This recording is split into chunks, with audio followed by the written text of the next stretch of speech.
Mesdames, Messieurs, bienvenue sur le point de l'information sur Fait d'Afrique Télévision.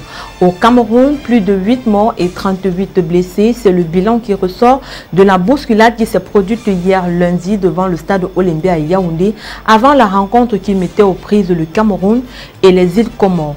Une rencontre qui restera à jamais gravée dans l'histoire de la Coupe d'Afrique des Nations. Et malheureusement, pas seulement en raison du courage d'une équipe comorienne héroïque qui a fait trembler les lions indomptables du Cameroun envers et contre tout en huitième de finale de la Coupe d'Afrique des Nations CAN. Il faut dire que la nouvelle de cette bousculade a fait l'objet de nombreuses supputations sur les différents réseaux sociaux avant d'être confirmée par le ministère camerounais de la Communication. Dans un communiqué signé du ministre de la Communication, porte-parole du gouvernement, René Emmanuel Sadi indique que la bousculade s'est produite de lundi 24 janvier 2022 à l'entrée sud du stade Olembe et a fait 8 morts et 38 blessés, dont 31 légers et 7 graves. Le porte-parole du gouvernement renseigne également que les morts ont été conduits à la morgue de l'hôpital militaire et les blessés dans 4 hôpitaux de Yaoundé. Toutes les victimes sont gratuitement prises en charge sous instruction du chef de l'État, Paul Biya, précise le porte-parole du gouvernement dans son communiqué. Une enquête est ouverte pour faire la lumière sur cette tragique bousculade, a-t-il annoncé. Selon certaines informations, peu avant le début de ce match, une forte foule a forcé le passage d'une entrée du stade Olembe face aux gendarmes débordés par la situation. C'est donc ainsi que s'est suivie la bousculade mortelle. Il faut noter que c'est la deuxième tragédie qui survient en 24 heures à Yaoundé après l'incendie qui a causé au moins 16 morts dans une boîte de nuit le 23 janvier dernier au quartier Bastos à Yaoundé. Selon le site américain Global Firepower, spécialisé dans les questions de défense, l'armée gabonaise occupe l'avant-dernière position dans les 6 pays de la zone CEMAC en matière de puissance militaire.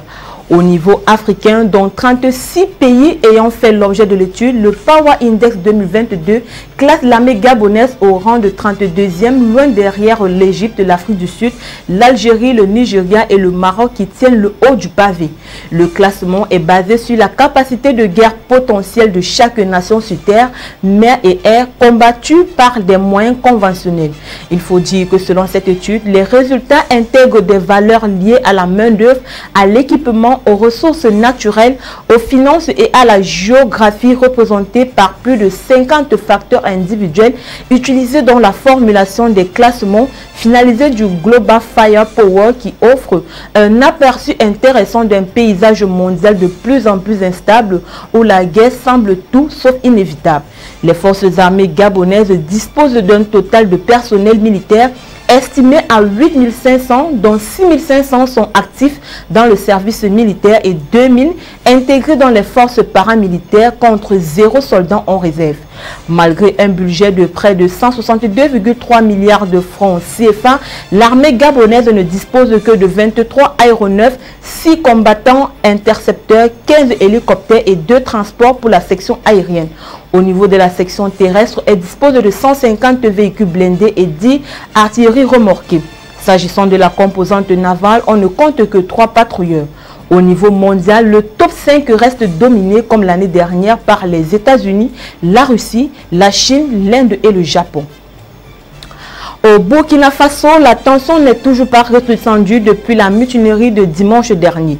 Une mutinerie qui, après de nombreuses supputations sur le renversement du président Christian Roch-Marc Kaboré à la tête du pays par un groupe armé, a finalement été confirmée hier lundi à la télévision nationale burkinabé.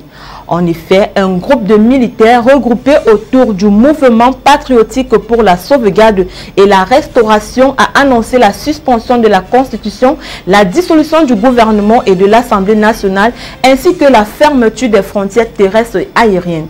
Le porte-parole des putschistes, le capitaine Sisdoré Kader, a par ailleurs informé que le président Kaboré est détenu dans un lieu sûr. Il faut dire qu'à la suite de cette annonce à la télé nationale, un couvre-feu a été instauré de 21 h à 5 h du matin. Au fait de cette situation qui prévaut au Burkina Faso, le président de la Commission de l'Union africaine, Moussa Faki Mahamat, a dit condamner fermement la tentative de coup d'État contre le président démocratiquement élu. Ce dernier a appelé l'armée nationale et les forces de sécurité du pays à s'en tenir strictement à leur vocation républicaine, à savoir la défense de la sécurité intérieure et extérieure du pays. Il les appelle à assurer l'intégrité physique du président de la République ainsi que tous les membres de son gouvernement. Le président de la Commission de l'Union africaine encourage par ailleurs le gouvernement et tous les acteurs civils et militaires à privilégier le dialogue politique comme voie de solution des problèmes du Burkina Faso. Agissant étroitement avec la CEDEAO, le président de la Commission dit poursuivre sans relâche les efforts conjugués avec l'organisation régionale pour une solution rapide de cette crise. Il faut dire qu'à la suite de l'Union africaine, l'Union européenne a réagi à propos de la situation actuelle au Burkina Faso. Le président de la Commission de l'Union européenne a appelé à la libération immédiate du désormais ancien président du Burkina Faso. Face aux événements en cours au Burkina Faso et notamment les informations faisant état de menaces contre le président Roch Marc Christian Kaboré par des éléments des forces armées, l'Union européenne rappelle son attachement au respect des institutions républicaines et de l'ordre constitutionnel, a indiqué Joseph Borrell. L'Union européenne appelle également les forces de sécurité et de défense à demeurer fidèles à leur mission première de protection de la population et de la défense du territoire en faisant valoir leurs revendications de manière non violente, a poursuivi le patron de l'Union européenne. Le président de la Commission de l'Union européenne a indiqué rester attentif à l'évolution de la situation. Il a non seulement appelé tous les acteurs au calme et à la retenue, mais aussi à ce que la liberté du président Kaboré et des membres des institutions de l'État soit immédiatement rétablie. Il faut rappeler que c'est lors des élections de 2015 que le candidat du mouvement du peuple pour le progrès, Roch Marc Christian Kaboré, a été élu président du Burkina Faso, peu de temps après qu'un soulèvement populaire ait chassé Blaise Compaoré du pouvoir après près de 30 ans à la tête du pays. En 2020, le président Kaboré avait été réélu sur la promesse de faire de la lutte anti-djihadiste sa priorité. Pourtant, depuis sa réélection, les attaques de groupes affiliés à Al-Qaïda, à l'État islamique, ne cessent de s'intensifier, faisant des milliers de morts et de déplacés, plus d'1,5 million de personnes. Dans cette lutte meurtrière, l'armée a toujours essuyé des pertes et a jugé le pouvoir déconnecté de la réalité du terrain. Il faut relever que depuis quelques jours avant la mutinerie, les autorités avaient restreint l'accès à Facebook et interdit la manifestation appelant à la démission du président Kaboré. Au Mali, l'on ne sait plus à quel sens se vouer entre communiqués contradictoires qui fusent sur les réseaux sociaux. Dans une note signée le 24 janvier 2022 par le ministre de l'administration territoriale et de la décentralisation, porte-parole du gouvernement, l'État malien a apporté un démenti par rapport à un communiqué numéro 013 qui est en circulation et qui indiquait que le Mali mettait fin à ses relations diplomatiques et économiques avec la France. Le même communiqué, qui a été largement diffusé sur les réseaux sociaux, annonçait aussi la rupture des accords de coopération avec la France, le retrait du Mali de la communauté économique des États de l'Afrique de l'Ouest et de l'Union économique et monétaire ouest-africaine UEMOA. Dans la note rendue publique hier lundi, Abdoulaye Maïga, porte-parole du gouvernement malien, a tenu à apporter un démenti formel à ce communiqué et informe par la même occasion l'opinion nationale et internationale que tous les moyens seront mis en œuvre pour dénicher et traduire les auteurs de ce communiqué devant les juridictions compétentes. Il a par ailleurs informé que le Mali restera membre de la CEDEAO et de l'UEMOA.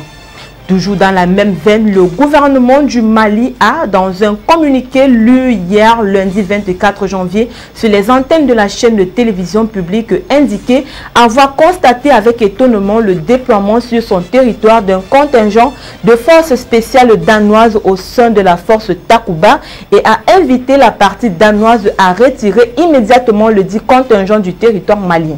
Ce déploiement relève le communiqué de la junte militaire au pouvoir, signé par Abdoulaye Maïga, porte-parole du gouvernement, est intervenu sans son consentement et sans considération du protocole additionnel applicable aux partenaires d'opération européens devant intervenir au Mali. Madame, Monsieur, c'est tout pour cette session d'information. Retrouvons-nous demain pour une nouvelle sortie. Les programmes se poursuivent sur Reflet d'Afrique Télévision.